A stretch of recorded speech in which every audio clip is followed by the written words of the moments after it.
അതെ, ഇവിടെ ഒരു ചെറിയ USB പോർട്ട് വരുന്നുണ്ട്. അത്ര ആയിട്ടാണ് കിടക്കുന്നത്. ഇവിടെ ഒരു സെൻസറൊക്കെ കാണാൻ പറ്റും. അപ്പോൾ ഞാൻ നേരത്തെ പറഞ്ഞ സെറ്റപ്പ് ഒന്ന് കാണിച്ചു. സെൻസറിന് ജസ്റ്റ് ഒന്ന് കൈ ഒന്ന് മൂടാണ് കേട്ടോ. ഞാൻ കൈ ഒന്ന് ജസ്റ്റ് മൂടിയപ്പോഴത്തേക്കും ഡാർക്ക് മോഡ് ആയിട്ടുണ്ട്. അതായത് നമ്മൾ ഈ ഡേ ലൈറ്റ് മാറുമ്പോൾ ഈ സെൻസർ വഴി ഇത് ഡാർക്ക് മോഡിലോട്ട് വണ്ടി ചേഞ്ച് ആവുന്നുണ്ട്. ഞാൻ ഒന്നും ചെയ്യുന്നില്ല, വണ്ടി ഓഫായി. ഇപ്പോൾ വണ്ടി ഓഫാണ്. അപ്പോൾ ഞാൻ ജസ്റ്റ് ത്രോട്ടിലൊന്ന് കൊടുക്കുകയാണ്. കൊടുക്കുമ്പോൾ കണ്ട ഓട്ടോമാറ്റിക്കലി വണ്ടി വീണ്ടും എൻജിൻ സ്റ്റാർട്ടായിട്ടുണ്ട്.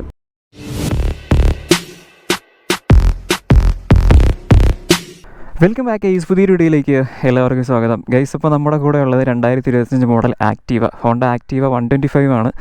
ഞാൻ നമ്മുടെ സ്കൂട്ടേഴ്സിൻ്റെ റിവ്യൂസൊക്കെ കുറച്ച് മാത്രമേ നമ്മുടെ ചാനലിൽ ചെയ്തിട്ടുള്ളൂ. നിങ്ങൾക്ക് നോക്കിയാൽ മനസ്സിലായിട്ടുണ്ടോ. നമ്മൾ സ്റ്റാർട്ടിങ്ങിൽ 1-2 ഡിയോയുടെയൊക്കെ മോഡിഫിക്കേഷൻ റിവ്യൂസും പിന്നെ യമഹ റേയുടെയൊക്കെ ഓണർഷിപ്പ് റിവ്യൂസൊക്കെ നമ്മുടെ ഫ്രണ്ടിൻ്റെയൊക്കെ ചെയ്തിട്ടുണ്ടായിരുന്നു. അപ്പോൾ ഞാൻ അങ്ങനെ അധികം എനിക്ക് ഇൻട്രസ്റ്റ് ഇല്ലാതെ ഞാൻ പറയുന്നില്ല. ഞാൻ അങ്ങനെ കൈ വയ്ക്കാത്തൊരു കാറ്റഗറിയാണ് നമ്മുടെ സ്കൂട്ടറിൻ്റെ റിവ്യൂ എന്ന് പറയുന്നത്. ഞാൻ അങ്ങനെ ഫോളോ ചെയ്യാത്തൊരു ഒരു കാറ്റഗറിയാണ് കേട്ടോ നമ്മുടെ സ്കൂട്ടേഴ്സ് എന്നൊക്കെ പറയുന്നത്. അപ്പോൾ നമ്മുടെ ഹോണ്ട ആക്റ്റീവ 2025 മോഡലാണ് നമ്മുടെ കൂടെ ഉള്ളത്.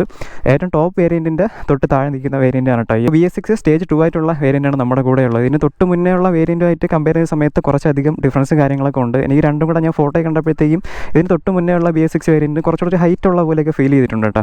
അപ്പോൾ ഇതിൽ കുറച്ച് എടുത്ത് പറയാനായിട്ട് കുറച്ച് മാറ്റമുണ്ട്. അതിൽ പെട്ടെന്നൊക്കെ നമുക്ക് നോട്ടീസ് ചെയ്യാൻ പറ്റിയ കാര്യം എന്നുള്ളത് നമുക്ക് ഒരു ഫുള്ളി ഡിജിറ്റൽ TFT 4.2 ഇഞ്ചിൻ്റെ TFT മീറ്ററും കാര്യങ്ങളൊക്കെ വന്നിട്ടുണ്ട്. കുറച്ച് ക്രോം ഫിനിഷും കാര്യങ്ങളൊക്കെ വന്നിട്ടുണ്ട്. ഇതിൻ്റെ സീറ്റിൻ്റെ ക്വാളിറ്റി ആയാലും ഈ ഒരു ഇൻറ്റീരിയർ ഉണ്ടല്ലോ, അകത്തെ ആ ഒരു പെയിൻ ക്വാളിറ്റി ആയാലും സീറ്റിൻ്റെയൊക്കെ ഒരു ഇതായാലും സെയിം കളേഴ്സൊക്കെ വരുന്നുണ്ട്. പിന്നെ കുറച്ച് ക്രോം ഫിനിഷ്, പിന്നെ കുറച്ചധികം ചേഞ്ചസ് കാര്യങ്ങളൊക്കെ ഉണ്ട്. കുറച്ചധികം പറയാനുള്ള നമ്മുടെ TFT മീറ്ററിനെ കുറിച്ചാണ് കേട്ടോ. പിന്നെ നമുക്ക് അല്ലാത്ത കുറച്ച് ഫീച്ചേഴ്സും കാര്യങ്ങളൊക്കെ സംസാരിക്കാനുണ്ട്. ഞാൻ അധികം കൈ വയ്ക്കാത്ത ഏരിയ ആയതുകൊണ്ട് എന്തെങ്കിലുമൊക്കെ ഞാൻ പറയുന്നതിൽ മിസ്റ്റേക്ക് ഉണ്ടെങ്കിൽ നിങ്ങൾക്കത് കമൻറ്റ് ചെയ്യാവുന്നതാണ് കേട്ടോ. ഓക്കെ, അപ്പോൾ നമുക്കൊന്ന് ജസ്റ്റ് ഒന്ന് ഡീറ്റെയിൽ ആയിട്ട് പോകും. എന്തൊക്കെയാണ് എവിടെയൊക്കെയാണ് നമുക്കൊരു ഫസ്റ്റ് ഇംപ്രഷൻ റിവ്യൂ ആണ്, അല്ല ഡീറ്റെയിൽ ആയിട്ടുള്ള റിവ്യൂ കാര്യങ്ങളൊന്നുമല്ല. ആസ് യൂഷ്വൽ നമുക്ക് ഫ്രണ്ടിൽ നിന്ന് തന്നെ തുടങ്ങാം. നമുക്ക് ടോപ്പിൽ നോക്കുമ്പോഴത്തേക്ക് 2 മിറേഴ്സാണ് വരുന്നത്. മിറേഴ്സ് എന്ന് പറയുന്നത് ഇതിന് തൊട്ട് മുന്നത്തെ പ്രീവിയസ് വേരിയൻറ്റ് സെയിം മിറേഴ്സ് തന്നെയാണ് വരുന്നത്. പിന്നെ നമ്മുടെ ഹെഡ്ലൈറ്റിൻ്റെ ഒരു സെക്ഷനിലോട്ട് പോകുമ്പോഴത്തേക്കും ഹെഡ്ലൈറ്റിൻ്റെ മുന്നത്തെ വേരിയൻ്റ് എന്ന് പറഞ്ഞാൽ കുറച്ചുകൂടെ ഈ ഒരു സൈഡിലോട്ടൊന്ന് ഷാർപ്പായിട്ടുള്ള ഹെഡ്ജസും കാര്യങ്ങളൊക്കെ ഉണ്ടായിരുന്നു. അതൊന്നുകൂടെ ഒന്ന് റൗണ്ട് ചെയ്തിട്ടുണ്ട്. ഇതിൻ്റെ കോർണേഴ്സൊക്കെ ഒന്ന് റൗണ്ട് ചെയ്തിട്ടുണ്ട്. ഫുള്ളി LED തന്നെയാണ് വരുന്നത്. അപ്പോൾ പിന്നെ എടുത്ത് പറയേണ്ട ഒരു ഡിഫറൻസ് എന്ന് പറയുന്നത് ഇതിനൊരു ക്രോം ഫിനിഷ് കൊടുത്തിട്ടുണ്ട്. ഹെഡ്ലൈറ്റിന് മുകളിൽ ചെറിയൊരു മാസ്ക് പോലെ ഒരു ക്രോം ഫിനിഷും കാര്യങ്ങളൊക്കെ കൊടുത്തിട്ടുണ്ട്. ഫുള്ളി LED ആണ് വരുന്നത്.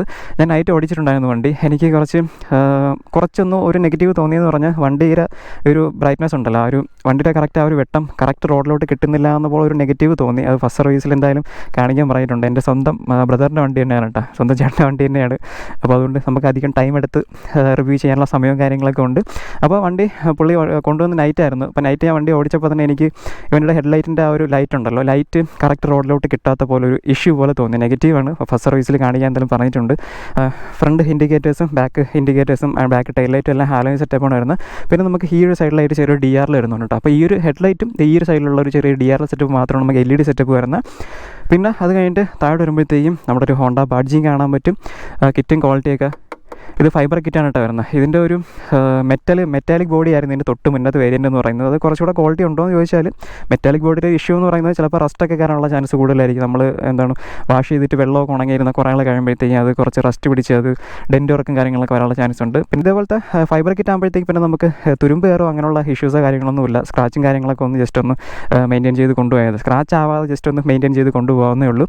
അപ്പോൾ അത് കഴിഞ്ഞാൽ താഴോട്ട് വരുമ്പോഴത്തേക്കും വീണ്ടും ഫ്രണ്ടിൽ ഞാൻ നേരത്തെ രണ്ട് സൈഡിൽ 2 DRL കാണാൻ പറ്റും. ചാവി ഓണാക്കുന്ന സമയത്ത് തന്നെ അത് ജസ്റ്റ് ഓണാവും. ജസ്റ്റ് ഒന്ന് ഓണായി കാണിച്ചു തരാം.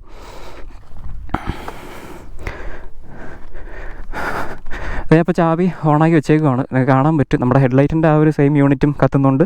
ഈ ഒരു സൈഡിലായിട്ട് നല്ലൊരു സ്ട്രിപ്പ് പോലെ നല്ല ലെങ്തി ആയിട്ടുള്ളൊരു 2 സൈഡിലും കൊടുത്തിട്ടുണ്ട്. അപ്പോൾ ചാവി ഓണാക്കുന്ന സമയത്ത് തന്നെ മുകളിൽ ഓൾവേസ് ഓൺ ഒരു ഹെഡ്ലൈറ്റ് സെറ്റപ്പാണ് വരുന്നത്. അപ്പോൾ അതിൻ്റെ ഒരു സെൻറ്ററിലായിട്ട് വീണ്ടും ഇവിടെ ഒരു ക്രോം ഫിനിഷും കാര്യങ്ങളൊക്കെ വരുന്നത് കാണാൻ പറ്റും. ചെറിയൊരു H ഷേപ്പ്, ഹോണ്ടയുടെ H ഷേപ്പ് എന്ന് പറയാൻ പറ്റത്തില്ല, എന്നാലും ആ ഒരു ഷേപ്പ് പോലെ ഒരു ക്രോം ഫിനിഷ് കാണാൻ പറ്റും. അത് കഴിഞ്ഞ് താഴോട്ട് വരുമ്പോഴത്തേക്കും വീണ്ടും നമുക്ക് ഒരു അത്യാവശ്യം നല്ല ലാർജ് ആയിട്ടുള്ളൊരു മഡ്ഗാർഡ് കാണാൻ പറ്റും. മഡ്ഗാർഡ് മാത്രം നമുക്ക് മെറ്റാലിക് ആയിട്ട് വരുന്നത്, മെറ്റൽ പാർട്ടാണ്. നമുക്ക് തൊട്ട് നോക്കാൻ മനസ്സിലാവും. മുകളിൽ വരുന്നത് ഫൈബർ പാർട്ടാണ്, പക്ഷേ നമ്മുടെ മഡ്ഗാർഡ് മാത്രം ഒരു മെറ്റൽ പാർട്ട് ഈ ഒരു പോർഷനിലായിട്ട് കൊടുത്തിട്ടുണ്ട്. 2 സൈഡിലായിട്ട് നിങ്ങൾക്ക് ചെറിയൊരു ഗാർഡ് വരുന്നുണ്ട്. ക്രോം ഫിനിഷാണ് വരുന്നത്. അത് നിങ്ങൾക്ക് ഫാക്ടറി മെയ്ഡായിട്ട് തന്നെ വരുന്നതാണ്. ഇവിടെ ആക്റ്റീവ് 125 എന്ന് കൊടുത്തിട്ടുണ്ട്. നിങ്ങൾക്ക് ഇത് ആഫ്റ്റർ മാർക്കറ്റ് മാർക്കറ്റായിട്ട് ചെയ്യുവാണെങ്കിൽ കുറച്ചുകൂടെ ലാർജായിട്ടുള്ള ഒരു സെറ്റപ്പ് ചെയ്യാൻ പറ്റും. ഇത് നമുക്ക് ആഫ്റ്റർ മാർക്കറ്റായിട്ട് കമ്പനി ഷോറൂമിൽ നിന്ന് ഇറക്കുമ്പോൾ തന്നെ നമുക്ക് കസ്റ്റമറിന് ആവശ്യമാണെന്നുണ്ടെങ്കിൽ നമുക്ക് ഇതോടുകൂടി തന്നെ ഇറക്കാൻ പറ്റും. എക്സ്ട്രാ ചാർജ് ആവും എന്തായാലും. വണ്ടിയുടെ കൂടെ തന്നെ ഉള്ളൊരു പ്രൈസിൽ നിങ്ങൾക്ക് ഇത് ഫിക്സ് ചെയ്ത് വണ്ടി ഇറക്കുമ്പോൾ തന്നെ അതിൻ്റെ കൂടെ ഈ ഒരു സെറ്റപ്പ് കൂടി ഇറക്കാൻ പറ്റും കേട്ടോ. അപ്പോൾ ആ ഒരു സെയിം ചെറിയൊരു ഗാർഡ് 2 സൈഡിലായിട്ട് കൊടുത്തിട്ടുണ്ട്. ക്വാളിറ്റി വൈസ് നോക്കുവാണെങ്കിൽ ചെറിയൊരു തട്ടി നോക്കുന്ന സമയത്ത് ചെറിയൊരു ഷേക്കും കാര്യങ്ങളൊക്കെ ഉണ്ട് കേട്ടോ. അത്ര സ്ട്രോങ് കാര്യങ്ങളൊന്നും അല്ല. കാരണം ഈ ഒരു സൈഡിൽ ഷേക്ക് വരുന്നതിൻ്റെ ഇവിടെ ജോയിൻ്റെ കാര്യങ്ങളൊന്നുമില്ല. ഈ സൈഡിലാണ് അതിൻ്റെ ചെറിയ ബോൾട്ടും കാര്യങ്ങളൊക്കെ വരുന്നത്. ഈ സൈഡ് നല്ല സ്ട്രോങ് ആണ്. ഇവിടെ വേറെ ഇഷ്യൂ ഇല്ല. ഇവിടെ ചെറിയൊരു വൈബ്രേഷൻ പോലെ ഫീൽ ചെയ്യുന്നുണ്ട് കേട്ടോ. അത് റണ്ണിങ്ങിൽ നോക്കിയാൽ മതി. റണ്ണിങ്ങിൽ എന്തെങ്കിലും സൗണ്ട് ഇഷ്യൂ ഉണ്ടാകുന്നുണ്ടെങ്കിൽ അതൊരു ഇഷ്യൂ ആയിട്ട് എടുത്താൽ മതി. വേറെ സീനൊന്നുമില്ല. വീണ്ടും താഴോട്ട് വരുമ്പോഴത്തേക്കും ഇവിടെ നമുക്ക് ആ ഒരു സെയിം സെറ്റപ്പ് കാണാൻ പറ്റും. ശരിക്കും നല്ല പ്രൊട്ടക്ഷനാണ്. കാരണം നമ്മൾ വണ്ടി ഇങ്ങനെ ട്രാഫിക്കിൽ നിൽക്കുന്ന സമയത്തായാലും ഇപ്പോൾ തൊട്ട് ഫ്രണ്ടിലൊരു വണ്ടി ഉണ്ടെങ്കിൽ ചിലപ്പോൾ നമ്മുടെ ഈ ഒരു മഡ്ഗാർഡ് ഇടിക്കാതെ ഈ ഒരു സാധനം നമ്മളെ ശരിക്കും പ്രൊട്ടക്ട് ചെയ്തു വണ്ടിയുടെ അവിടെ ബോഡിയെ നൈസായിട്ട് പ്രൊട്ടക്ട് ചെയ്തോളും. അതിനുള്ള സംഭവങ്ങൾ അതിനുള്ള ക്വാളിറ്റി കാര്യങ്ങളൊക്കെ എന്തായാലും ഉണ്ട് കേട്ടോ.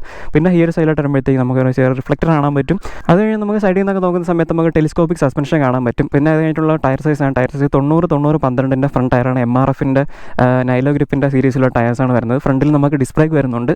ബാക്കിൽ ഡ്രം ബ്രേക്കാണ് വരുന്നത്. ഈ ഒരു സൈഡിൽ നോക്കുമ്പോഴത്തേക്കും നമ്മുടെ ലെഫ്റ്റ് സൈഡിലായിട്ട് ചെറിയൊരു 190 mm ഡിസ്ക്കാണ് വരുന്നത്. ബ്രേക്കിങ് കാര്യങ്ങളൊക്കെ എങ്ങനെ ഉണ്ട് എന്ന് ഞാൻ ജസ്റ്റ് ഓടിച്ചുകൊണ്ട് സംസാരിക്കാം കേട്ടോ. ഞാനാണ് നേരത്തെ പറയുന്നത് നമുക്ക് എന്തായാലും ഡീറ്റെയിൽ ആയിട്ട് ഓടിച്ച് റിവ്യൂ ചെയ്യാനുള്ളൊരു സമയവും കാര്യങ്ങളൊക്കെ ഉണ്ട്. അപ്പോൾ അതേ 190 mm ഡിസ്ക്കാണ് വരുന്നത്. അതിൽ ചെറിയൊരു കുട്ടി കാലിപ്പേഴ്സും കാര്യങ്ങളൊക്കെ വരുന്നുണ്ട്. 90-12 ടയേഴ്സാണ് വരുന്നത്. 12 ഇഞ്ച് അലോയ്സാണ് വരുന്നത്. ട്യൂബ്ലെസ് ആണ്. പിന്നെ ഈ ഒരു സൈഡിൽ നിന്നൊക്കെ നോക്കുന്ന സമയത്ത് നമുക്ക് ടിപ്പിക്കലി നമ്മൾ ആക്റ്റീവയിൽ കണ്ടുവരുന്ന ആ ഒരു സെയിം ലുക്കും കാര്യങ്ങളൊക്കെ തന്നെയാണ്. ആക്റ്റീവ എന്ന് പറയുന്ന ഒരു മോഡൽ അറിയാലോ. ഒരു സ്കൂട്ടിയാണ് നിങ്ങൾ നോക്കുന്നുണ്ടെങ്കിൽ നമ്മളല്ല നിങ്ങളെല്ലാവരും ഇപ്പോൾ ആരായാലും ഒരു സ്കൂട്ടി വാങ്ങാൻ ഉദ്ദേശിക്കുകയാണെങ്കിൽ ഈ ഒരു വണ്ടിയുടെ മോഡലല്ല ഈ ഒരു വണ്ടിയുടെ പേര് എന്തായാലും അവർ മനസ്സിലോ അല്ലെങ്കിൽ അവർ ലിസ്റ്റിലോ പെടാതെ ഒരിക്കലും പോകത്തില്ല. കാരണം അത്രയും ഇന്ത്യൻ മാർക്കറ്റിലെ സ്കൂട്ടർ സെഗ്മെൻറ്റിൽ അത്രയും ഇൻഫ്ലുവൻസ് ചെയ്തിട്ടുള്ള അത്രയും സക്സസ് ആയിട്ടുള്ളൊരു മോഡലാണ് നമ്മുടെ ഈ ആക്റ്റീവ എന്ന് പറയുന്നത്. അപ്പോൾ ഏതൊരാളടുത്ത് ചോദിച്ചാലും ബ്രോ ആക്റ്റീവ അറിയാമോ എന്ന് ചോദിച്ചാൽ അറിഞ്ഞൂടാന്ന് ആരും പറയില്ല. അതാണ് എൻ്റെ ഒരു വിശ്വാസം. ഈ ഒരു സൈഡിൽ നിന്ന് നോക്കുന്ന സമയത്ത് ഇവിടെ ഈ ഒരു സൈഡിലായിട്ട് വീണ്ടും ഒരു അത്യാവശ്യം നല്ല ലെങ്തി ആയിട്ടുള്ള ഒരു ആക്റ്റീവ് 125 3D ബാഡ്ജിങ് അവിടെ ഒരു ക്രോം ഫിനിഷിങ് കൊടുത്തിട്ടുണ്ട്. പിന്നെ ഇവിടെ ഒരു ഹീറ്റ് പുറത്ത് കളയാനുള്ള ചെറിയ എയർ വെൻറ്റും കാര്യങ്ങളൊക്കെ വന്നിട്ടുണ്ട്. ഇവിടെ ഒരു ഫുഡ് റെസ്റ്റ് ഉണ്ട്. പില്ലിയൻ ഫുഡ് റെസ്റ്റാണ് വന്നേക്കുന്നത്. ഈ ഒരു സൈഡിലും നമുക്ക് ഫുഡ് റെസ്റ്റ് കാണാൻ പറ്റും. പിന്നെ സൈഡ് സ്റ്റാൻഡ് കട്ട് ഓഫും കാര്യങ്ങളൊക്കെ വരുന്നുണ്ട്. എഞ്ചിൻ കട്ട് ഓഫും കാര്യങ്ങളൊക്കെ വരുന്നുണ്ട്. നിങ്ങൾ സൈഡ് സ്റ്റാൻഡ് ഇട്ടിട്ടാണ് വണ്ടി എഞ്ചിൻ സ്റ്റാർട്ടാക്കാൻ നോക്കുന്നതെങ്കിൽ സ്റ്റാർട്ട് ആവത്തില്ല. പിന്നെ സ്റ്റാർട്ടായിരിക്കുന്ന സമയത്ത് സൈഡ് സ്റ്റാൻഡ് തട്ടുവാണെങ്കിൽ വണ്ടി ഓട്ടോമാറ്റിക്കലി എഞ്ചിൻ കട്ട് ഓഫ് ആവും. അപ്പോൾ ഈ ഒരു സൈഡിൽ എൻഹാൻസ്ഡ് സ്മാർട്ട് പവർ എന്നൊക്കെ കൊടുത്തിട്ടുണ്ട്. ESP എന്നുള്ള സ്റ്റിക്കേഴ്സും കാര്യങ്ങളൊക്കെ വരുന്നുണ്ട്. ഹോണ്ട ബാഡ്ജിങ് എഞ്ചിൻ സൈഡിലൂടെ കാണാൻ പറ്റും. ഒരു ബ്ലാക്ക് ഫിനിഷാണ് വരുന്നത്. ഗ്ലോസി ബ്ലാക്കാണ് വരുന്നത്. അപ്പോൾ അത് കഴിഞ്ഞ് സൈഡിൽ നിന്നുള്ള ലുക്ക് ഇങ്ങനെയാണ് വരുന്നത്. നേരത്തെ പറഞ്ഞ പോലെ അത്യാവശ്യം ലെങ്തിയാണ്. എനിക്ക് തോന്നിയ കാര്യം എന്ന് പറഞ്ഞാൽ ഈ ഒരു സൈഡ് അത്യാവശ്യം നല്ല ബൾക്കാണ് കേട്ടോ. വണ്ടി ഇങ്ങനെ നോക്കുന്ന സമയത്ത് ഒരുവിധം എല്ലാ വണ്ടിക്കും ഉണ്ടോ എന്ന് ചോദിച്ചാൽ ഇങ്ങനെ നോക്കുന്ന സമയത്ത് ഈ ഒരു പോർഷൻ അത്യാവശ്യം നല്ല വലുതായിട്ടാണ് തോന്നുന്നത്. സ്റ്റോറേജ് സ്പേസും കാര്യങ്ങളൊക്കെ വരുന്നുണ്ടായിരിക്കും. അപ്പോൾ ബാക്ക് ഇവിടെ ഒരു ആക്റ്റീവ എന്ന് അകത്ത് അതായത് ഗ്ലാസ്സിനകത്ത് ഒരു ചെറിയ ബാഡ്ജിയും കാര്യങ്ങളൊക്കെ ഉണ്ട്. ഇവിടെയും കൊടുത്തിട്ടുണ്ട്. നേരത്തെ പറഞ്ഞ ആ ഒരു ഇതിന് ചെറിയൊരു ഷേക്കും കാര്യങ്ങളൊക്കെ ഉണ്ട് കേട്ടോ. അത് എല്ലാത്തിലും ഇങ്ങനെയാണോ അത് ഇതിൻ്റെ മാത്രം കുഴപ്പമാണോ എന്ന് എനിക്ക് അറിയാൻ വയ്യ.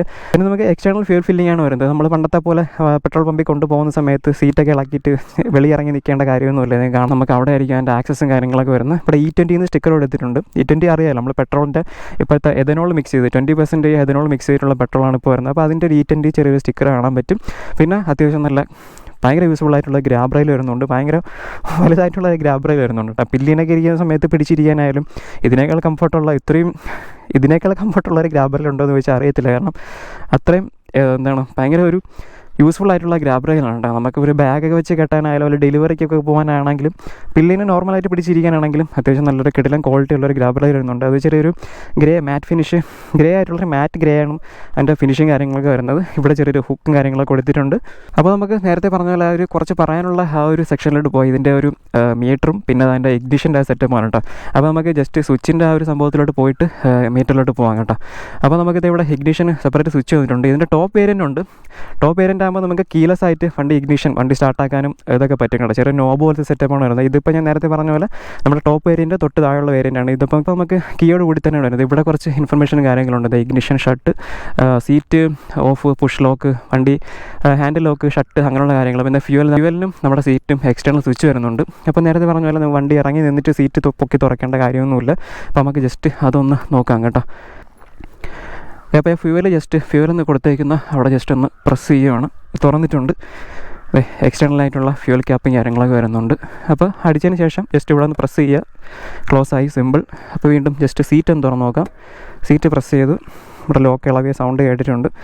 ഇത്രയും സ്പേസും കാര്യങ്ങളൊക്കെ വരുന്നത് ഒരു ഫുൾ ഫേസ് ഹെൽമെറ്റ് വെക്കാൻ പറ്റുമെന്ന് ചോദിച്ചാൽ ചെറിയ ഡൗട്ടാണ്. എനിക്ക് തോന്നുന്നു ഒരു ഹാഫ് ഫേസും കാര്യങ്ങളൊക്കെ ഇതിൽ കംഫർട്ടബിളായിട്ട് ഇരിക്കുമെന്ന് തോന്നുന്നു. അത്യാവശ്യം നല്ല സ്റ്റോറേജും കാര്യങ്ങളൊക്കെ ഉണ്ട്. അത്യാവശ്യം കുഴപ്പമില്ലാത്ത എന്താണ് ഗ്രോസറി ഐറ്റംസോ അല്ലെങ്കിൽ കുറച്ച് സാധനങ്ങളൊക്കെ വെക്കാൻ പറ്റും. സീറ്റിൻ്റെ ഇടയിലായിട്ട് ചെറിയൊരു ടൂൾ കിറ്റും കാര്യങ്ങളൊക്കെ കൊടുത്തിട്ടുണ്ട്. അതേപോലെ ഒരു സ്ക്രൂ ഡ്രൈവറിൻ്റെ സെറ്റപ്പും ഒരു 12 സ്പാനറും പിന്നെ നമ്മുടെ സ്പാർക്ക് പ്ലഗും ബാക്കി സംഭവങ്ങളൊക്കെ ഇളക്കുന്ന ഒരു ചെറിയ ടൂളും കാര്യങ്ങളൊക്കെ വരുന്നുണ്ട്. അപ്പോൾ അത്രയാണ് വരുന്നത്. അപ്പോൾ ഇത്രയൊക്കെ സെറ്റപ്പാണ് ഈ ഒരു ഇതിൽ വരുന്നത് കേട്ടോ. ഒരു ഫുൾ ഫേസ് ഹെൽമെറ്റ് ഒരു അത്യാവശ്യം കുഴപ്പമില്ലാത്ത ഹെൽമെറ്റ് ഇരിക്കുമെന്ന് തോന്നുന്നു. ഹാഫ് ഫേസാണ് കംഫർട്ടബിളായിട്ട് ഇരിക്കുന്നതെന്ന് തോന്നുന്നു കേട്ടോ. ഓക്കെ, അപ്പോൾ ജസ്റ്റ് ഒന്ന് കയറി നോക്കാം. ഞാൻ സെൻട്രൽ സ്റ്റാൻഡ് ഇട്ടേക്കുവാണ്. എനിക്ക് കംഫർട്ടബിളായിട്ട് ഇരിക്കാൻ പറ്റും. അത്യാവശ്യം ഈ വണ്ടി എടുക്കുമെന്ന് അറിയാമല്ലോ, പൊക്കം കുറഞ്ഞ ആൾക്കാരാണെങ്കിൽ നമുക്ക് സ്കൂട്ടി എന്ന് പറയുമ്പോഴത്തേക്കും കംഫർട്ടബിളായിട്ട് ഓടിക്കാൻ പറ്റുന്നൊരു ഹൈറ്റിലാണ് വരുന്നത് ഓൾമോസ്റ്റ് എല്ലാം. അപ്പോൾ ഈ ഒരു സൈഡിൽ നിന്ന് ഇങ്ങനെ നോക്കുന്ന സമയത്ത് ഇവിടെ ഒരു 4.2 ഇഞ്ചിൻ്റെ TFT ഡിസ്പ്ലേ കാണാൻ പറ്റും. ജസ്റ്റ് ഓണാക്കുന്നതിന് മുന്നേ ഇവിടെ ഒരു ചെറിയൊരു ഹുക്ക് വരുന്നുണ്ട് കേട്ടോ. ഇവിടെ ആയിട്ട് താഴെയായിട്ട് ചെറിയൊരു സ്റ്റോറേജ് സ്പേസും കാര്യങ്ങളൊക്കെ വരുന്നുണ്ട്. പിന്നെ പറയാനുള്ളത് നമ്മുടെ USB പോർട്ടാണ്. അതെ, ഇവിടെ ഒരു ചെറിയ USB പോർട്ട് വരുന്നുണ്ട്. അത്ര ഫാസ്റ്റ് ചാർജിങ് ഒന്നും ആയിരിക്കത്തില്ല, എന്നാലും നിങ്ങൾക്ക് ഒരു എമർജൻസി സിറ്റുവേഷനിൽ നിങ്ങളെ ഫോൺ ഒട്ടും ചാർജ് ഇല്ല എന്നൊക്കെ ഉണ്ടെങ്കിൽ ജസ്റ്റ് ഒന്ന് യൂസ് ചെയ്യാൻ ഹെൽപ്പ് ആവും കേട്ടോ. അപ്പോൾ അത്യാവശ്യം ന്യൂജൻ വണ്ടികളിൽ എല്ലാത്തിലും നമുക്ക് USB പോർട്ടുള്ള സൗകര്യം വരുന്നുണ്ട്. അപ്പോൾ നമുക്ക് ജസ്റ്റ് മീറ്റർ ഒന്ന് ഓണാക്കി നോക്കാം കേട്ടോ. അപ്പോൾ ഓണാക്കുന്ന സമയത്ത് ഹോണ്ട ബാഡ്ജിങ് കാണാൻ പറ്റും. ചെറിയൊരു 4.2 ഇഞ്ചിൻ്റെ ഡിസ്പ്ലേ ആയിട്ടാണ് വരുന്നത്. അപ്പോൾ ഇതിൽ കുറച്ചധികം ഫീച്ചേഴ്സും കാര്യങ്ങളൊക്കെ ഉണ്ട്. അപ്പോൾ സ്വിച്ച് സൈഡിലോട്ട് വരാം. സ്വിച്ച് സൈഡിലോട്ടൊക്കെ വരുമ്പോഴത്തേക്കും pass, high beam, low beam, പിന്നെ ഇവിടെ ഒരു ജോയ്സ്റ്റിക്ക് മോഡൽ സ്വിച്ച് നിങ്ങൾക്ക് കാണാൻ പറ്റും. ആ ഒരു സ്വിച്ച് ഈ ഒരു സിസ്റ്റം വെച്ചിട്ടാണ് നമുക്ക് മീറ്ററിൻ്റെ ഫുള്ളി സംഭവങ്ങളൊക്കെ ആക്സസ് ചെയ്യാൻ പറ്റുന്നത്. പിന്നെ ലെഫ്റ്റ് റൈറ്റ് ഇൻഡിക്കേറ്റേഴ്സ് ഹോണാണ് വരുന്നത്. ഇവിടെ സ്റ്റാർട്ട് വരുന്നുണ്ട്, പിന്നെ ഒരു ഓഫ് വരുന്നുണ്ട് കേട്ടോ. പിന്നെ മീറ്ററിലോട്ടൊക്കെ പോകുന്ന സമയത്ത് ജസ്റ്റ് ഹോണാക്കുന്ന സമയത്ത് നമുക്ക് നോക്കുമ്പോഴത്തേക്കും ഇവിടെ സ്പീഡോമീറ്റർ കാണിക്കുന്നുണ്ട്, പിന്നെ സർവീസ് റിമൈൻഡർ കാണിക്കുന്നുണ്ട്, ഇവിടെ ഫ്യൂൽ കാണിക്കുന്നുണ്ട്, RPM മീറ്റർ കാണിക്കുന്നുണ്ട്, പിന്നെ എക്കോ മോഡാണെന്നുള്ള അതിൻ്റെ ഇൻഫർമേഷൻ കാണിക്കുന്നുണ്ട് കേട്ടോ. അപ്പോൾ വേറെ എന്തൊക്കെ ഉണ്ടെന്ന് ജസ്റ്റ് ഒന്ന് നോക്കാം. താഴെയായിട്ട് ഡിസ്റ്റൻസ് 120 മാർച്ച് 2025 ഡേറ്റ് കാര്യങ്ങളൊക്കെ കാണിക്കുന്നുണ്ട്. അപ്പോൾ വേറെ എന്തൊക്കെ ഉണ്ടെന്ന് നോക്കാം. പിന്നെ ഇത് ഇവിടെ ഒരു ഫ്യൂവലിൻ്റെ എംബ്ലം വന്നിട്ടുണ്ട്. അപ്പോൾ അത് ജസ്റ്റ് നമ്മൾ ആക്സസ് ചെയ്ത് നോക്കാം. ഫ്യൂവലിൻ്റെ കൊടുക്കുമ്പോഴത്തേക്ക് ഫ്യൂവൽ റേഞ്ചും കാര്യങ്ങളൊക്കെ കാണിക്കുന്നുണ്ട് കേട്ടോ. 156 km ഫ്യൂവൽ റേഞ്ച് കാണിക്കുന്നുണ്ട്. ഇത് ബ്ലൂടൂത്ത് കണക്ടിവിറ്റി വരുന്ന വേരിയൻ്റ് അല്ല, ഇതിൻ്റെ ടോപ്പ് വേരിയൻറ്റിലാണ് ബ്ലൂടൂത്ത് കണക്ടിവിറ്റി വരുന്നത്. നമ്മുടെ ഈ വേരിയൻറ്റിൽ എന്തായാലും ബ്ലൂടൂത്ത് കണക്ടിവിറ്റിയും കാര്യങ്ങളൊന്നുമില്ല. പിന്നെ അതിൽ സെറ്റിങ്സിൻ്റെ സംഭവം കാണിക്കുന്നുണ്ട്. അപ്പോൾ അത് ആക്സസ് ചെയ്യുന്ന സമയത്ത് നമുക്ക് ഫംഗ്ഷൻ്റെ അകത്ത് എന്തുണ്ടെന്ന് നോക്കാം. ഫംഗ്ഷനിൽ trip, auto reset, eco indicator അങ്ങനെയുള്ള കാര്യങ്ങൾ കാണിക്കുന്നുണ്ട്. ബാക്ക് അടിക്കുന്ന സമയത്ത് ഡിസ്പ്ലേയിൽ എന്തുണ്ടെന്ന് ചോദിച്ചാൽ display type, brightness, display type എന്താണ്, ബാറ്, സിമ്പിൾ, ഓക്കെ, അതൊക്കെ നമുക്ക് മിനിമൈസ് ചെയ്യാനുള്ള, അതൊക്കെ നമുക്ക് കസ്റ്റമൈസ് ചെയ്യാനുള്ള ഓപ്ഷൻ ഉണ്ട്. പിന്നെ ബ്രൈറ്റ്നസ് നമുക്ക് മാനുവലി കൺട്രോൾ ചെയ്യാൻ പറ്റും, പിന്നെ ഓട്ടോമാറ്റിക്കും സെറ്റ് ചെയ്യാൻ പറ്റും കേട്ടോ. പിന്നെ കഴിഞ്ഞിട്ട് തീം വരുമ്പോഴത്തേക്കും നമുക്ക് ഓട്ടോ ഉണ്ട്, ഡാർക്ക്, ലൈറ്റ് ഉണ്ട്. ഓട്ടോമാറ്റിക് നമ്മളൊരു സന്ധ്യാസമയം ആകുമ്പോഴത്തേക്ക് അല്ലെങ്കിൽ നൈറ്റ് ആകുന്ന സമയത്ത് ഡാർക്ക് മോഡിലോട്ട് മാറി. ഇപ്പോൾ വൈറ്റ് ബാക്ക്ഗ്രൗണ്ടാണ് നടക്കുന്നത്. കുറച്ചധികം ഫീച്ചേഴ്സ് ഉണ്ട്. പിന്നെ ജനറലായിട്ട് പോകുന്ന സമയത്ത് date and time, unit, restore, default അങ്ങനെയുള്ള കാര്യങ്ങളാണ്. പിന്നെ സർവീസിലോട്ട് വരുമ്പോഴത്തേക്കും മെയിൻ്റനൻസ്, സിസ്റ്റം ഇൻഫർമേഷൻ അങ്ങനെയുള്ള കാര്യങ്ങളും ബാക്കി ഒക്കെ വരുന്നുണ്ട് കേട്ടോ. അപ്പോൾ ഇതാണ് മൊത്തത്തിലുള്ള setup. Average fuel efficiency, mileage, distance to empty അങ്ങനെയുള്ള കാര്യങ്ങളൊക്കെ കാണിക്കും. റിമൈനിങ് പെട്രോൾ വണ്ടി എത്ര കിലോമീറ്റർ ഓടും, സർവീസ് റിമൈൻഡർ, പിന്നെ ഇവിടെ എന്തോ ഒരു കോഷനൊക്കെ കാണിക്കുന്നുണ്ട്, എന്താണെന്ന് അറിയാൻ വയ്യ. അപ്പോൾ ടൈം, ബാക്കി ട്രിപ്പ്, സ്പീഡോമീറ്റർ, ഹോഡോമീറ്റർ, എക്കോ മോഡ് എല്ലാം കാണിക്കുന്നുണ്ട്. അപ്പോൾ അത്രയൊക്കെ ഉള്ള മീറ്ററിൽ നമുക്ക് ആക്സസ് ചെയ്യാനായിട്ട്. ഇതാണ് ഞാൻ പറഞ്ഞത്, നമുക്കിപ്പോൾ നോർമലി വണ്ടി ഈ ഒരു സെറ്റപ്പിലായിരിക്കും കിടക്കുന്നത് കേട്ടോ. വണ്ടി ഓണാക്കുന്ന സമയത്ത് ബ്രൈറ്റാണ് കിടക്കുന്നത്. ഇവിടെ ഒരു സെൻസർ ഒക്കെ കാണാൻ പറ്റും. അപ്പോൾ ഞാൻ നേരത്തെ പറഞ്ഞ സെറ്റപ്പ് ഒന്ന് കാണിച്ചു. സെൻസറിന് ജസ്റ്റ് ഒന്ന് കൈ ഒന്ന് മൂടാണ് കേട്ടോ. ഞാൻ കൈ ഒന്ന് ജസ്റ്റ് മൂടിയപ്പോഴത്തേക്കും ഡാർക്ക് മോഡായിട്ടുണ്ട്. അതായത് നമ്മൾ ഈ ഡേ ലൈറ്റ് മാറുമ്പോൾ ഈ സെൻസർ വഴി ഇത് ഡാർക്ക് മോഡിലോട്ട് വണ്ടി ചേഞ്ച് ആവും കേട്ടോ, ഡിസ്പ്ലേ ചേഞ്ച് ആവും. കാരണം നൈറ്റ് ഓടിക്കുന്ന സമയത്ത് ചിലപ്പോൾ എല്ലാവർക്കും ഈ ഒരു വൈറ്റ് ഡിസ്പ്ലേ മുഖത്തോട്ട് ചെറിയൊരു ചിലപ്പോൾ ഒരു ഇറിറ്റേഷൻ തോന്നാനുള്ള ഒരു ചാൻസ് ഉണ്ട്. അപ്പോൾ നമുക്ക് ബ്രൈറ്റ്നസ് നമുക്ക് മാനുവലി അഡ്ജസ്റ്റ് ചെയ്യാൻ പറ്റും. പിന്നെ ഓട്ടോമാറ്റിക് ബ്രൈറ്റ്നസ് കൺട്രോളും ഉണ്ട്. അപ്പോൾ എന്തായാലും യൂസ് ചെയ്യുന്ന ആളുടെ ഇഷ്ടം അനുസരിച്ച് നിങ്ങൾക്ക് എന്ത് വേണമെങ്കിലും കസ്റ്റമൈസ് ചെയ്ത് എടുക്കാൻ പറ്റും. അപ്പോൾ ഞാൻ കൈ മാറ്റിയപ്പോൾ വീണ്ടും ഡേ ടൈം ആ ഒരു സെറ്റപ്പിലോട്ട് മാറിയിട്ടുണ്ട്. അപ്പോൾ ഇത്രയും സെറ്റപ്പാണ് മീറ്ററിലും കാര്യങ്ങളൊക്കെ വരുന്നത്. പിന്നെ ഇതൊരു പിന്നെ ഫ്രെയിം കാര്യങ്ങളൊക്കെ പുറത്ത് കാണാതുകൊണ്ട് എന്തായാലും ഒരു അണ്ടർബോൺ ടൈപ്പ് ഫ്രെയിം കാര്യങ്ങളൊക്കെ വരുന്നത്. അപ്പോൾ നമുക്ക് ബാക്ക് സസ്പെൻഷൻ വരുമ്പോഴത്തേക്കും ഒരു 3 സ്റ്റെപ്പ് അഡ്ജസ്റ്റബിൾ ആയിട്ടുള്ള ഹൈഡ്രോളിക് സസ്പെൻഷൻ തന്നെയാണ് കേട്ടോ വരുന്നത്. പിന്നെ 5.3 ലിറ്റേഴ്സാണ് ഫ്യൂൽ ടാങ്ക് കപ്പാസിറ്റിയും കാര്യങ്ങളൊക്കെ വരുന്നത്. അപ്പോൾ ഓവറോൾ അത്രയൊക്കെ ഉള്ളൂ. ഞാൻ പറഞ്ഞില്ല, ഡീറ്റെയിൽ റിവ്യൂ അല്ല, കുറച്ചൊന്ന് സ്പെക്കും കാര്യങ്ങളൊക്കെ ഇതാണ് വണ്ടിയുടെ ഒരു മൊത്തത്തിലുള്ള ഒരു സ്പെക്കും കാര്യങ്ങളാണ് ജസ്റ്റ് ഞാൻ അപ്പോൾ പറഞ്ഞു പോയത്. പിന്നെ ഈ ഒരു കളർ ഉണ്ടല്ലോ, ഈ ഒരു കളർ അത്യാവശ്യം ഒരു പ്രീമിയം കളറായിട്ട് ഫീൽ ചെയ്യുന്നുണ്ട്. ഈ സെയിം കളർ തന്നെയാണ് ഈ ഒരു സീറ്റിന് അവരിപ്പോൾ കൊടുത്തേക്കുന്നത് കേട്ടോ. ബാക്കി ഒരു സൈഡിലും ആ ഒരു കളർ കാണാനില്ല. ഇതിൻ്റെ ഒരു ഇൻറ്റീരിയർ ഉണ്ടല്ലോ, അകത്ത് ആ ഒരു സ്പേസിൽ മാത്രമാണ് ഈ ഒരു കളർ വന്നേക്കുന്നത്. അപ്പോൾ നമ്മൾ ഒരു നോർമലി കണ്ടിട്ടുള്ള എല്ലാം ഒരു ബ്ലാക്കാണ് കണ്ടിട്ടുള്ളത്. ഇപ്പോൾ ഒരു കോഫി കളറെന്ന് വേണമെങ്കിൽ പറയാൻ പറ്റും. ആക്ച്വൽ കളറിൻ്റെ പേരെന്താണെന്ന് അറിയാൻ വയ്യ കേട്ടോ. ഓക്കെ, അപ്പോൾ നമ്മൾ വണ്ടി എടുത്തുകൊണ്ട് റോഡിൽ ഇറങ്ങിയേക്കുവാണ്. നേരത്തെ പറഞ്ഞ പോലെ ഫസ്റ്റ് സർവീസ് കഴിയാത്തതുകൊണ്ട് ഞാൻ എന്തായാലും 60+ ഒന്നും കയറുന്നില്ല, അധികം കൈ കൊടുത്ത് റാഷായിട്ട് ഓടിക്കുന്നില്ല കേട്ടോ, പെർഫോമൻസ് ഒന്നും നോക്കുന്നില്ല. പിന്നെ സ്കൂട്ടിയൊക്കെ അറിയാമല്ലോ, സ്കൂട്ടിയൊന്നും ഇപ്പോൾ ഭയങ്കര പെർഫോമൻസ് ആയിട്ട് കൊണ്ട് നടക്കാനോ ഭയങ്കര റാഷായിട്ട് ഓടിക്കാനൊന്നും അധികം എടുക്കത്തില്ല. കൂടുതലും ഡെയിലി യൂസിനും അല്ലെങ്കിൽ ഒരു ഫാമിലി യൂസിനും. പിന്നെ ആക്റ്റീവ് എടുക്കുന്ന എല്ലാവരും ഒരുവിധം കുറച്ചൊന്ന് മെച്ചൂർഡായിട്ടുള്ള ആൾക്കാരാണെന്നാണ് എൻ്റെ ഒരു എനിക്ക് മനസ്സിലാക്കാൻ പറ്റിയ കാര്യം കേട്ടോ. നമ്മൾ ഡിയോ എൻഡോർക്കൊക്കെ അങ്ങനെ ഉണ്ട്, അത് കുറച്ച് പയ്യന്മാർ സെറ്റൊക്കെ എടുക്കാറുണ്ട്. ഇപ്പോൾ ഈ ആക്റ്റീവ് എന്ന് പറയുന്നത് കുറച്ചുകൂടെ ഒന്ന് മെച്ചൂർഡായിട്ടുള്ള ആൾക്കാർ ഡെയിലി യൂസിന്, ജോലിക്ക് പോകാൻ അല്ലെങ്കിൽ ഓഫീസ് യൂസിനൊക്കെ അങ്ങനെ എടുക്കുന്ന ആൾക്കാരാണ് ആക്റ്റീവ കൂടുതലായിട്ട് ചൂസ് ചെയ്യുന്നത്. പിന്നെ ഇതിൻ്റെ ആക്ച്വൽ മൈലേജ് എങ്ങനെയുണ്ടെന്ന് അറിയാൻ വയ്യ. പിന്നെ തോന്നിയ കാര്യം എന്ന് പറയുന്നത് നല്ല ലെഗ് റൂം ഉണ്ട് കേട്ടോ ഇവിടെ. എനിക്ക് കാല് തട്ടുന്ന ഇഷ്യൂസോ കാര്യങ്ങളൊന്നുമില്ല. എൻ്റെ ഹൈറ്റ് എന്ന് പറയുന്നത് 5.4 ആണ്. ഞാനിപ്പോൾ നോർമലി ഞാൻ അങ്ങനെ സ്കൂട്ടി ഞാൻ അധികം ഓടിക്കാത്ത ആളാണ്, യൂസ് ചെയ്തിട്ടുമില്ല, ഞാൻ യൂസ് ചെയ്തിട്ടേ ഇല്ല, സ്വന്തമായിട്ട് യൂസ് ചെയ്യാത്തൊരു വണ്ടിയാണ് ഈ സ്കൂട്ടർ സെഗ്മെൻ്റ് എന്ന് പറയുന്നത്. അപ്പോൾ എന്നാലും 5.4 വെച്ച് എൻ്റെ ഒരു ഹൈറ്റ് വെച്ചിട്ട് ഇതിൻ്റെ ലെഗ് സ്പേസ് ഉണ്ടല്ലോ, ഈ ലെഗ് റൂം ഉണ്ടല്ലോ, ഒരു സീനും ഇല്ല കേട്ടോ. ഇതൊക്കെ നോക്കിയാൽ മനസ്സിലാവും. ഇങ്ങനെ കയറി എഴുന്നിട്ട് രണ്ട് സൈഡിലോട്ടും ഫ്രീ ആയിട്ട് കാല് എങ്ങനെ വേണമെങ്കിലും വെക്കാം. മുട്ട് തട്ടുന്ന ഇഷ്യൂസോ കാര്യങ്ങളൊന്നുമില്ല. ചിലപ്പോൾ കുറച്ച് അധികം ഹൈറ്റുള്ള ആളാണെങ്കിൽ എന്നാലും വലിയ പ്രശ്നം ഉണ്ടാകത്തില്ല എന്നാണ് എൻ്റെ ഒരു വിശ്വാസം കേട്ടോ. എനിക്ക് ഓക്കെയാണ്, എനിക്ക് നല്ല കംഫർട്ടബിളായിട്ട് ഫീൽ ചെയ്യുന്നുണ്ട്. പിന്നെ വണ്ടി എഞ്ചിൻ സൈഡ് നല്ല സ്മൂത്താണ്, ഹോണ്ടയുടെ എഞ്ചിനാണ്. ഞാൻ ഹോണ്ടയുടെ എഞ്ചിൻ എത്രത്തോളം സ്മൂത്താണെന്ന് എടുത്ത് പറയേണ്ട കാര്യമില്ല. ഒരുവിധം വണ്ടിയെപ്പറ്റി അറിയാവുന്ന എല്ലാവർക്കും അറിയാവുന്നൊരു കാര്യമാണ്. ഹോണ്ട എഞ്ചിനാണ്, നല്ല റിഫൈൻഡ് ആയിട്ടുള്ള എഞ്ചിനാണ്, ഫീൽ ചെയ്യുന്നത് നല്ല റിഫൈൻഡ് ആയിട്ടുള്ള എഞ്ചിനാണ്. നമ്മളധികം കൈയൊന്നും കൊടുക്കാതെ ഒരു 60-65+ ഒക്കെ മെയിൻറ്റെയിൻ ചെയ്ത് കൊണ്ടുപോകണമെങ്കിൽ വണ്ടി അങ്ങനെ സൗണ്ട് മാറി ഭയങ്കര ഒരു എന്താണ് പിരുന്ന ഒരു സൗണ്ടോ കാര്യങ്ങളും വരത്തില്ല. ഇപ്പോഴും നേരത്തെ നിങ്ങൾക്ക് കാണിച്ച പോലെ തന്നെയാണ് എക്സോസ് സൗണ്ട് എന്ന് പറയുന്നത് നല്ല സ്മൂത്താണ്, ഒരു ഡിസ്റ്റർബൻസും ഇല്ലാതെ നോർമലി ഉള്ള എക്സോസ് ആണ്. എന്ന് വെച്ചാൽ ഒരുപാട് ഭയങ്കര സൗണ്ടും ഇല്ല. പിന്നെ ഇത് ഫസ്റ്റ് സർവീസ് കഴിയാത്ത പുത്തൻ വണ്ടിയാണ്, അതിൻ്റേതായിട്ടുള്ള ഒരു സൈലൻറ്റ് വണ്ടി കാണിക്കുന്നുണ്ട് കേട്ടോ. ത്രോട്ടൽ റെസ്പോൺസ് എന്ന് പറഞ്ഞാൽ ഞാൻ പറഞ്ഞില്ലേ, നല്ല പുഷുണ്ട്, എന്നാലും ഞാൻ കൊടുക്കുന്നില്ല. കൈ കൊടുക്കുന്ന സമയത്ത് അത്യാവശ്യം നല്ലോണം എന്നെ കൊണ്ട് വണ്ടി വലിച്ച് തന്നെ കയറുന്നുണ്ട്. നമുക്ക് ആ ഒരു പുള്ള് എഞ്ചിൻ സൈഡിൽ നിന്നുള്ള ഒരു പുള്ളുണ്ടല്ലോ, അത് ശരിക്കും ഫീൽ ചെയ്യുന്നുണ്ട്. പിന്നെ ഞാൻ അധികം വെയിറ്റ് ഒന്നുമില്ല, അതുകൊണ്ട് കൂടെ ആവാം. ഒരു പില്ലിനൊക്കെ ഇരിക്കുന്ന സമയത്ത് എങ്ങനെ ഉണ്ടെന്ന് ചോദിച്ചാൽ അത് പില്ലിനെ കൊണ്ട് ഓടിച്ചാലേ എനിക്ക് പറയാൻ പറ്റത്തുള്ളൂ. എന്നാലും ഓക്കെയാണ് കേട്ടോ, നല്ല കംഫർട്ടബിളാണ്. ഭയങ്കര വെയ്റ്റ്ലെസ് ഒന്നുമല്ല. ചില സ്കൂട്ടി ഉണ്ട് ഒട്ടും വെയിറ്റ് കാണത്തില്ല, എന്നാലും നമുക്കത് വെയിറ്റ് അധികം ഇല്ലെങ്കിൽ നമുക്കൊരു കംഫർട്ട് തോന്നത്തില്ല കേട്ടോ. ഇത് പക്ഷേ അങ്ങനെയല്ല, അത്യാവശ്യം ഒരു വെയിറ്റ് ഉണ്ട്, അത്യാവശ്യം നല്ലൊരു എന്താണ് ഒരു തക്കുട് വണ്ടി ഓടിക്കുന്ന ഫീൽ തന്നെയാണ്, ഒരു വെയിറ്റ് ഉള്ളൊരു വണ്ടി ഓടിക്കുന്ന ഫീൽ തന്നെയാണ്. കുറച്ച് വെയിറ്റ് ഉണ്ടെങ്കിലേ നമുക്ക് ഓടിക്കാൻ ഒരു സുഖം കാണാം, അല്ലെങ്കിൽ വണ്ടി വെറുതെ പറന്ന് നടക്കും കേട്ടോ. അപ്പോൾ ഇതുവരെയുള്ളൊരു എൻ്റെ അത് വെച്ച് നോക്കുവാണെങ്കിൽ ലോങ് ഒക്കെ പോകുന്ന സമയത്ത് എങ്ങനെ നടുവേദന കാര്യങ്ങളൊക്കെ എന്തായാലും ആസൂഷ്യൽ ഉണ്ടാവാനുള്ള ചാൻസ് ഉണ്ട്, ഹൈറ്റ് കൂടുതലുള്ളവർക്കാണെങ്കിൽ കേട്ടോ. ഹൈറ്റ് ഇല്ലെങ്കിൽ പ്രശ്നമല്ല, നിങ്ങളൊരു 5 ഫീറ്റ് താഴെയൊക്കെ ആണെന്നുണ്ടെങ്കിൽ അധികം നടുവേദനയൊന്നും ഉണ്ടാവാൻ ചാൻസ് ഇല്ല. പിന്നെ ഒരു 5.5 എൻ്റെയൊക്കെ ഒരു 5.4 5.5 ഒക്കെ വരുവാണെങ്കിൽ ചിലപ്പോൾ ഒരു കൂനിയിരിക്കുന്നൊരു പ്രശ്നം വരും. അത് ഇതിൻ്റെ സീറ്റിങ്ങിൻ്റെ ഒരു പ്രശ്നമാണ് കേട്ടോ, എല്ലാ സ്കൂട്ടിയും എങ്ങനെ വരാറുള്ളൂ. അപ്പോൾ അത് ഞാൻ പറഞ്ഞില്ല, അപ്പോൾ അധികം ഒരുപാട് ഡെയിലി ഒരുപാട് ലോങ് പോകുന്നവരൊന്നും എന്തായാലും സ്കൂട്ടി എടുക്കുന്നില്ല, ഡെയിലി യൂസ് ഉള്ളവരായിരിക്കും. ഡെയിലി നേരത്തെ പറഞ്ഞാൽ ജോലിക്ക് പോകാനോ ഓഫീസിൽ പോകാനോ ജോലിക്ക് പോകാനൊക്കെ ഉള്ളവരായിരിക്കും ഈ ഒരു സ്കൂട്ടിയിലോട്ടൊക്കെ പോകുന്നത് കേട്ടോ.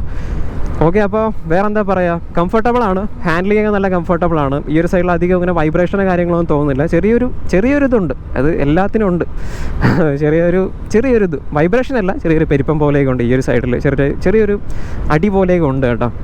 അതിനിപ്പോൾ ഈ റോഡ് നല്ല സ്മൂത്ത് റോഡാണെങ്കിലും ഇടയ്ക്കിടയ്ക്ക് ചെറിയ കട്ടിങ് പോലുണ്ട്, അതിൻ്റെ കൂടെ ഒരു കുതിപ്പുണ്ട്. പക്ഷേ സസ്പെൻഷൻ സൈഡ് അത്യാവശ്യം ഒരു ഭയങ്കര സോഫ്റ്റ് സൈഡിലാണെന്ന് ഞാൻ പറയുന്നില്ല, ചെറിയൊരു ഹാർഡ് സൈഡിലാണ് അവർ ട്യൂൺ ചെയ്തേക്കുന്നത് തോന്നുന്നു. ഫ്രണ്ട് ടെലിസ്കോപ്പിക് സസ്പെൻഷൻ ഉണ്ടല്ലോ, ചെറിയൊരു കുതിപ്പ് പോലെ എനിക്ക് ഫീൽ ചെയ്യുന്നുണ്ട്. എന്നാലും ഓക്കെയാണ്. ബാക്ക് സസ്പെൻഷനും പില്ലിനും കൂടെ ഉണ്ടെങ്കിലേ കുറച്ചുകൂടെ ഒന്ന് കംഫർട്ടബിളായിട്ട് തോന്നുള്ളൂ. എന്നാലും തെറിപ്പൊന്നുമില്ല കേട്ടോ, ചാടിയൊന്നുമല്ല വണ്ടി പോകുന്നത്. നേരത്തെ പറഞ്ഞാൽ അത്യാവശ്യം കുഴപ്പമില്ലാത്ത വെയിറ്റ് ഉള്ളതുകൊണ്ട് സ്മൂത്തായിട്ട് ആശം പോകുന്നത്. പിന്നെ മിറേഴ്സ് ഞാൻ പറഞ്ഞ പോലെ നേരത്തെ ഇതിൻ്റെ പ്രീവിയസ് മോഡൽ വന്ന പോലത്തെ സെയിം മിറേഴ്സാണ് വരുന്നത്, നല്ല വിസിബിലിറ്റി ഉണ്ട്. പിന്നെ എനിക്കൊന്ന് കൈയെടുത്ത് ഓടിക്കണമെന്നുണ്ട്, ഫസ്റ്റ് സർവീസ് കഴിയാത്തതുകൊണ്ട് ഞാൻ എന്തായാലും കൈയെടുത്ത് ഓടിക്കുന്നില്ല. ഇപ്പോൾ എക്കോ മോഡൽ നടക്കുന്നത്, അതിൻ്റെ ഒരു നോട്ടിഫിക്കേഷൻ ഒരു വാണിംഗ് കൂടെ കാണാൻ പറ്റും. ഒരു ഗ്രീൻ കത്തി കിടപ്പുണ്ട്, നമുക്കിപ്പോൾ പോകുന്ന സ്പീഡ് 45-46 ഒക്കെയാണ് കേട്ടോ. അത്യാവശ്യം ഈ ഒരു സൈഡിൽ നിന്നൊക്കെ ഒരു ഫീലുണ്ട്, ഒരു വലിയ വണ്ടിയാണെന്നുള്ളൊരു ഫീലും കാര്യങ്ങളൊക്കെ ഉണ്ട് കേട്ടോ. പിന്നെ ഇതിൻ്റെ ആക്ച്വൽ മൈലേജ് എത്രയാണെന്ന് അറിയാൻ വയ്യ, ഒരു 94 to 96 ആണ് ഇതിൻ്റെ ഒരു എക്സ്ഷോറൂം പ്രൈസ് എന്നൊക്കെ പറയുന്നത്, സ്റ്റാർട്ടിങ് കേട്ടോ. ഒരു ബേസ് വേരിയൻ്റ് തൊട്ട് ഇതിൻ്റെ ടോപ്പ് വേരിയൻ്റ് ഉള്ള ഒരു സ്റ്റാർട്ടിങ് പ്രൈസ് വന്നത് 94,000 to 1 lakh വരെയാണ്. അത് ഓൺ റോഡ് ആകുമ്പോഴത്തേക്ക് നിങ്ങൾക്കൊരു 130 ആവാനുള്ള ചാൻസ് ഉണ്ട്. പിന്നെ കുറച്ച് എക്സ്ട്രാ ഫീച്ചേഴ്സും കാര്യങ്ങളൊക്കെ ഉണ്ട്. നേരത്തെ പറഞ്ഞാൽ side stand engine cut off ഉണ്ട്. നിങ്ങൾ സൈഡ് സ്റ്റാൻഡ് തട്ടി വണ്ടി തട്ടാതെയാണ് എഞ്ചിൻ സ്റ്റാർട്ടാക്കുന്നതിൻ്റെ വണ്ടി സ്റ്റാർട്ടാകത്തില്ല. അതൊക്കെ കുറേ നാൾ മുന്നേ പലത് വണ്ടിയിലും വന്ന ഫീച്ചേഴ്സാണ്, ബേസിക്കായിട്ട് ഇപ്പോൾ എല്ലാ വണ്ടിയിലും വരുന്ന ഫീച്ചേഴ്സാണ്. അപ്പോൾ അത് ഇതിലും വന്നിട്ടുണ്ട്. പിന്നെ എന്ന് പറയുന്നത് വണ്ടി ഐഡലിംഗ് സ്റ്റോപ്പ് ഉണ്ട് കേട്ടോ. ഇപ്പോൾ ഞാൻ ഇങ്ങനെ പൊയ്ക്കൊണ്ടിരിക്കുകയാണ്. ഇപ്പോൾ വണ്ടി നല്ലോണം സ്ലോ ആയ വണ്ടി ഒന്ന് നിൽക്കാൻ പോകാൻ ആ ഒരു സെറ്റപ്പ് വരുമ്പോഴത്തേക്കും വണ്ടി ഓട്ടോമാറ്റിക്കലി എഞ്ചിൻ സൈഡൊന്ന് ഓഫ് ആകും. എഞ്ചിനങ്ങ് ഓഫ് ആകും കേട്ടോ. അപ്പോൾ ജസ്റ്റ് ഞാൻ ഒന്ന് കാണിച്ചു തരാമേ. ഞാൻ ഒന്നും ചെയ്യുന്നില്ല, വണ്ടി ഓഫായി. ഇപ്പോൾ വണ്ടി ഓഫാണ്. അപ്പോൾ ഞാൻ ജസ്റ്റ് ത്രോട്ടിലൊന്ന് കൊടുക്കുകയാണ്. കൊടുക്കുമ്പോൾ കണ്ട ഓട്ടോമാറ്റിക്കലി വണ്ടി വീണ്ടും എഞ്ചിൻ സ്റ്റാർട്ടായിട്ടുണ്ട്. അത് നല്ലൊരു ഫീച്ചറാണ്. കാരണം ട്രാഫിക്കിലേക്ക് നിൽക്കുന്ന സമയത്ത് വെറുതെ നമ്മൾ എണ്ണ കത്തിച്ച് കളയണ്ട. അവരും അത് തന്നെയാണ്, കമ്പനി അത് തന്നെയാണ് പറയുന്നത്, ഫ്യൂൽ എഫിഷ്യൻസിക്ക് വേണ്ടി കൊണ്ടുവന്നേക്കുന്ന ആ ഒരു ഫീച്ചറാണ്. പക്ഷേ ഭയങ്കര സിമ്പിളായിട്ട് തോന്നി കേട്ടോ. അത് ഒരു സെൻസറാണ്, ഫുള്ളി സെൻസറിൽ തന്നെയാണ് ആ ഒരു സംഭവം വർക്ക് ചെയ്യുന്നത്. അത് കൊള്ളാം, നൈസാണ്. ട്രാഫിക്കിലേക്ക് നിൽക്കുന്ന സമയത്ത് നമ്മൾ വെറുതെ ഇങ്ങനെ ഓണാക്കി നിൽക്കണ്ട. പിന്നെ നമ്മൾ എഞ്ചിൻ ഓഫ് അല്ല കീയൊക്കെ ഓഫ് ചെയ്തിട്ടായിരിക്കും ചിലപ്പോൾ നമ്മൾ ട്രാഫിക്കിൽ നിൽക്കുന്നത്. അപ്പോൾ ഈ ഒരു ഫീച്ചർ അത്യാവശ്യം നല്ല യൂസ്ഫുള്ളാണ്. നമുക്ക് ഒന്നുകൂടെ നോക്കാം. എനിക്ക് ഇഷ്ടപ്പെട്ടു കേട്ടോ. അത് സംഭവം കൊള്ളാം. അത് ഇഗ്നിഷനൊക്കെ ഓണാണ്, എന്തായാലും വണ്ടി ഓഫാവും. വണ്ടി ഐഡിലാവട്ടെ. ഓക്കെ, വണ്ടി ഓഫായി. ഞാൻ കൈ കൊടുക്കുകയാണേ. കൊള്ളാം കേട്ടോ. ഇപ്പോൾ നോക്കിയപ്പോഴത്തേക്ക് 2000 RPM ബിലോ ആകുമ്പോഴത്തേക്കാണ്, 2000 RPM താഴെ വരുമ്പോഴത്തേക്കാണ് ആ ഒരു ഫീച്ചർ ശരിക്കും എനേബിൾ ആവുന്നത് കേട്ടോ. കൊള്ളാം. പിന്നെ പറഞ്ഞില്ലേ, നല്ല റിഫൈൻഡ് ആയിട്ടുള്ള എഞ്ചിനാണ്, നല്ല സ്മൂത്താണ്. ഈ ഓൺ റോഡൊക്കെ പോകുന്ന സമയത്ത് ഇപ്പോൾ പൊയ്ക്കൊണ്ടിരിക്കുന്ന നല്ല സ്മൂത്ത് ആയിട്ടുള്ള റോഡിലാണ്. നല്ല റിഫൈൻഡ് ആയിട്ടുള്ള എഞ്ചിനാണ് കേട്ടോ. നല്ല റിഫൈൻമെൻറ്റും കാര്യങ്ങളൊക്കെ ഫീൽ ചെയ്യുന്നുണ്ട്. ആസ് യൂഷ്വൽ ഹോണ്ട എഞ്ചിൻ ആയതുകൊണ്ട് എൻ്റെ റിലയബിലിറ്റിയെ പറ്റിയോ എൻ്റെ എഞ്ചിൻ സ്മൂത്ത്നെസ്സിനെ പറ്റിയോ എന്ന് ഞാൻ ജസ്റ്റ് എടുത്ത് പറയുന്നില്ല. അപ്പോൾ ഇത്രയൊക്കെ ഉള്ളൂ, വേറെ ഒന്നും പറയാനില്ല. അത്രയൊക്കെ ഉള്ളൂ. സീറ്റിങ്ങൊക്കെ നല്ല കംഫർട്ടബിളാണ്. സീറ്റ് നിങ്ങൾ കണ്ടതാണ്, അത്യാവശ്യം നല്ല ലാർജായിട്ടുള്ള സീറ്റാണ് വരുന്നത്. പില്ലിനിരുന്നാലും കംഫർട്ടബിളായിട്ട് നമുക്ക് റൈഡറിന് ഓടിക്കാൻ പറ്റും. പിന്നെ അത്യാവശ്യം നമ്മളെ നിതംബങ്ങൾക്കൊക്കെ കംഫർട്ടബിളായിട്ട് ഇരിക്കാൻ പറ്റുന്ന ഒരു സീറ്റാണ് കേട്ടോ വരുന്നത്. നല്ല കുഷനിങ് കാര്യങ്ങളൊക്കെ ഉണ്ട്. ഓക്കെ, അപ്പോൾ അത്രയൊക്കെ ഉള്ളൂ. എനിക്ക് അധികം സ്കൂട്ടിയെ പറ്റി സംസാരിക്കാൻ അറിഞ്ഞുകൂടാ. ഞാൻ അങ്ങനെ ചെയ്യാത്തൊരു സെഗ്മെൻറ്റാണ്. എനിക്ക് മുന്നേ ചെയ്ത് അങ്ങനെ പരിചയമില്ലാത്തൊരു ഒരു സെഗ്മെൻറ്റാണ് കേട്ടോ. നമ്മുടെ സ്കൂട്ടേഴ്സിൻ്റെ റിവ്യൂസ് ഞാൻ അധികം ചെയ്യാറില്ല. താല്പര്യം ഇല്ലാത്തതുകൊണ്ടല്ല, എനിക്ക് ബൈക്കിനോടാണ് കൂടുതൽ താല്പര്യം. അപ്പോൾ അതുകൊണ്ടാണ് ബൈക്കിൻ്റെ റിവ്യൂസാണ് കൂടുതൽ ചെയ്തിട്ടുണ്ടായിരുന്നത് കേട്ടോ.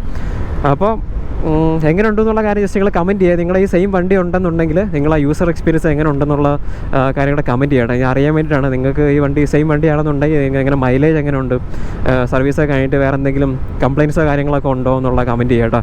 ഞാൻ ഈ ബൈക്ക് കുറേ നാൾ ഓടിച്ച് നടന്ന ഒരു സ്കൂട്ടിയിലോട്ട് മാറുമ്പോൾ കിട്ടുന്ന ഒരു സ്വസ്ഥ സമാധാനമുണ്ട്. അതിപ്പോൾ എനിക്ക് ശരിക്കും ആസ്വദിക്കാൻ പറ്റുന്നുണ്ട്. അപ്പോൾ അത്രയൊക്കെ ഉള്ളൂ. നല്ല രസമുണ്ട് ഇങ്ങനെ പോകാനായിട്ട്. നിർത്താൻ തോന്നുന്നില്ല വണ്ടി. കാരണം വേറെ ഒന്നും ചെയ്യാനില്ലല്ലോ. ഈ ആക്സിലേറ്റർ മാത്രം ഇങ്ങനെ പിടിച്ച് ഇങ്ങനെ ഇരിക്കുക. എത്ര ദൂരം വേണമെങ്കിലും പോകാമെന്നുള്ളൊരു മൈൻഡ് കാര്യങ്ങളൊക്കെ തോന്നുന്നുണ്ട് കേട്ടോ. അപ്പോൾ അത്രയൊക്കെ ഉള്ളൂ ഗൈസ്. നിങ്ങളതിൽ ഈ വണ്ടി ഉണ്ടെന്നുണ്ടെങ്കിൽ നിങ്ങൾക്ക് തോന്നിയ പോസിറ്റീവ് നെഗറ്റീവ്സും ബാക്കി കാര്യങ്ങളൊക്കെ പറ്റുമെങ്കിൽ ഷെയർ ചെയ്യുക, എനിക്കൊന്ന് അറിയാൻ വേണ്ടിയിട്ടാണ്.